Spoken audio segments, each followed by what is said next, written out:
बिस्मिल्लाहिर्रहमानिर्रहीम। क्या इमाम जाफ़र सादिक अलैहिस्सलाम ने 1400 साल पहले स्मोक की पेशन गोई कर दी थी? क्या मोहम्मद वाले मोहम्मद इंसानों को माहौलियाती आलूदगी से आगाह करते रहे हैं? क्या इंसानी अमाल व अफ़आल ही स्मोक का सबब बन रहे हैं? लाहौर और मुल्तान से पहले स्मोक की जद में कौन कौन से शहर आ चुके हैं? तो इन्हीं सब सवालात के जवाब जानने के लिए जुड़े रहिए हमारे साथ इस वीडियो में। नाजरीन, आज का दौर एक पुरआशोब दौर है और हर आने वाला लम्हा बद से बदतर होता जा रहा है। इंसान के अपने ही अफ़आल उसकी तबाही का बाइस बन रहे हैं। बज़ाहिर तो इंसान तरक्की के मनाजिल तय कर रहा है, मगर इस राह में उसने काफ़ी नुकसान भी उठाया है। अगर हम टेक्नोलॉजी की ही बात करें तो इस जिद्दत ने इस ज़मीन की हद से ज़्यादा खुदाई, प्लास्टिक का इस्तेमाल, मौसमी तब्दीली, पानी की आलूदगी और फ़िज़ाई आलूदगी जैसे मसाइल को जन्म दिया है। आज ना सिर्फ टेक्नोलॉजी बल्कि इंसान की कई बुरी आदत भी माहौल के लिए खतरा बन चुकी हैं, जो इंसानों और जानवरों के लिए वबाल जान बनते जा रहे हैं। नाजरीन, आज की इस वीडियो में हम एक ऐसे ही मौजू पर बात करने वाले हैं जिसकी वजह से आज पूरी दुनिया बल्कि खुसूसन मुमलिकत खुदादाद पाकिस्तान खतरनाक बीमारियों की लपेट में है। नाजरीन, आज हम पाकिस्तान में फैली जाने वाली स्मोक की बात करने वाले हैं कि किस तरह उसने हर इंसान की सेहत को मुतासिर किया है। आपको ये जानकर हैरत होगी कि इस बड़े मसले की पेशन गोई 1400 साल कबल इमाम जाफर सादिक अलैहिस्सलाम पहले ही कर चुके हैं और लोगों को आगाह कर चुके हैं कि किस तरह इंसान के अपने ही अफ़आल उसकी और बाकी जानदारों की सेहत के दुश्मन बनेंगे और उनकी वजह से पूरी दुनिया की हवा आलूदा हो जाएगी। बिलाशुबा अहले बैत ऐसी हस्तियां हैं जिन्होंने इंसान को हर वो इल्म सिखाया जिसकी उसे ज़रूरत थी और जिंदगी के हर मोड़ पर इंसान की रहनुमाई फरमाई। नाजरीन, इन हस्तियों ने बरसों कबल इन तमाम आने वाली मुश्किलात से खबरदार कर दिया था जो इंसान के लिए नुकसानदेह थी, और तारीख ने देखा कि किस तरह इनकी बताई हुई एक एक पेशन गोई दुरुस्त साबित हुई। इन्होंने इंसान को जिंदगी गुजारने का एक ऐसा खूबसूरत निज़ाम दिया कि अगर आज भी उस पर अमल किया जाए तो इस दुनिया से हर किस्म की बुराई का खात्मा मुमकिन है और इंसान बगैर बीमार हुए सालों तक जिंदा रह सकता है। मगर वो हस्तियां इंसान के मिजाज को जानती थीं, इसलिए साथ ही उन्होंने ये भी बता दिया कि इंसान फकत अपनी ख्वाहिशात की तकमील के लिए इस दुनिया को आलूदा करेगा और फिर खुद उसे साफ करने के लिए जद्दोजहद भी करेगा। नाजरीन, आजकल पूरे पाकिस्तान में स्मोक फैली हुई है जिसे अक्सर लोग धुंध समझ लेते हैं, मगर नाजरीन ऐसा हरगिज नहीं है। धुंध एक कुदरती अमल है और जब इसके साथ गंदगी और आलूदगी शामिल हो जाए तो वो स्मोक बन जाती है जो कई बीमारियों का मजमुआ है। इमाम जाफर सादिक अलैहिस्सलाम ने बरसों कबल इसकी पेशन गोई कर दी थी। इन्होंने एक मरतबा अपने शागिर्द मुफज्जल इब्न उमर को हवा की अहमियत समझाते हुए इरशाद फरमाया, ए मुफज्जल सुनो, अल्लाह की एक अजीम खिलकत यानी हवा जिसे अल्लाह ने इंसान और बाकी मखलूकात की जिंदगी का सबब करार दिया है, उसके कई फायदे हैं और उसी की वजह से ये ज़मीन जिंदगी का मरकज़ है।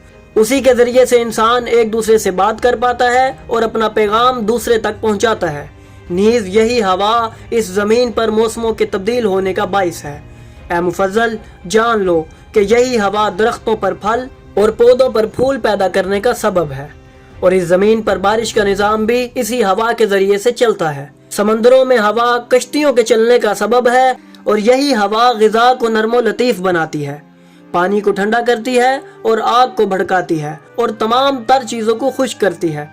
खुलासा यह है कि ज़मीन की तमाम चीज़ों को कायम व दायम रखती है। अगर ये चलने वाली हवा ना हो तो नबातात खुश्क और मुर्दा हो जाएं, हैवानात मर जाएं और तमाम चीज़ें ख़राब व बेकार हो जाएं। नाजरीन, जब इमाम मुफज्जल को हवा की अहमियत से आगाह कर चुके तो इमाम ने फरमाया, ए मुफज्जल, अफसोस है कि इंसान खुद इस हवा को खराब करेगा जिसकी वजह से इसे काफ़ी परेशानियों का सामना करना पड़ेगा। नेज़ इमाम ने माहौल की अहमियत को वाज़े करते हुए फरमाया कि ए मुफज्जल, आदमी को इस तरह ज़िंदगी गुजारनी चाहिए कि इसका माहौल आलूदा ना हो, क्योंकि अगर इसका माहौल आलूदा हो गया तो एक दिन ऐसा आएगा कि इसके लिए ज़िंदगी गुजारना मुश्किल और शायद नामुमकिन हो जाए।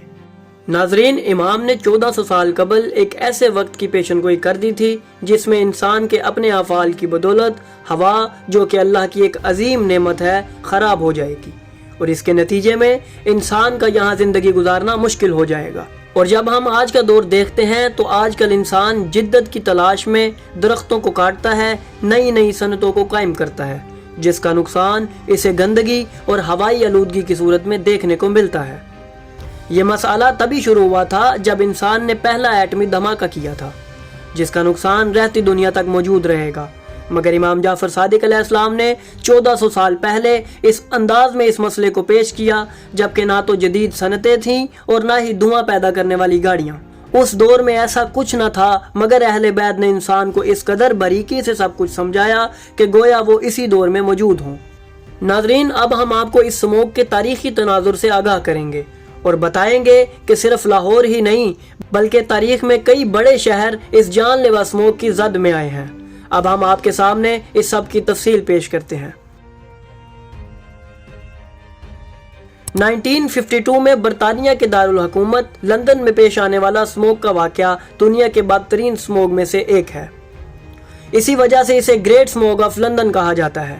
دسمبر میں شدید سردی کے موسم میں شہریوں نے اپنے گھروں کو گرم رکھنے کے لیے کوئلہ استعمال کیا، جبکہ لندن کی فیکٹریاں بھی کوئلے پر ہی انحصار کر رہی تھیں۔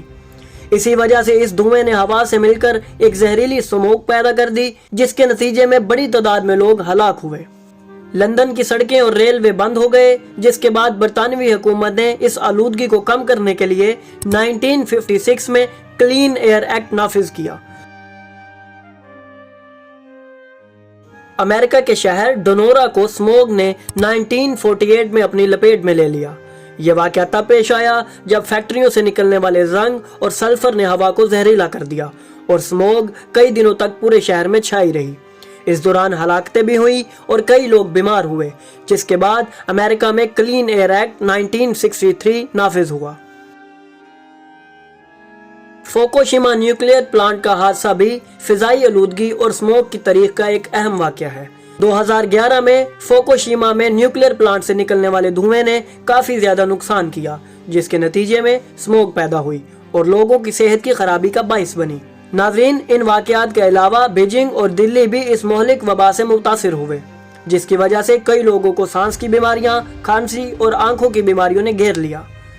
ناظرین، جیسے ہم نے یہ دیکھا کہ آل محمد کی بتائی ہوئی پیشن گوئیاں ایک کے بعد ایک سامنے آ رہی ہیں اور ہماری آنکھوں کے سامنے سچ ثابت ہو رہی ہیں، یہ ماحولیاتی آلودگی اور اسموگ کا پھیلاؤ بھی انہی باتوں کی تصدیق کر رہا ہے جو انہوں نے زمانے کے حالات اور مستقبل کے خطرات کے حوالے سے ہمیں خبردار کر دی تھی۔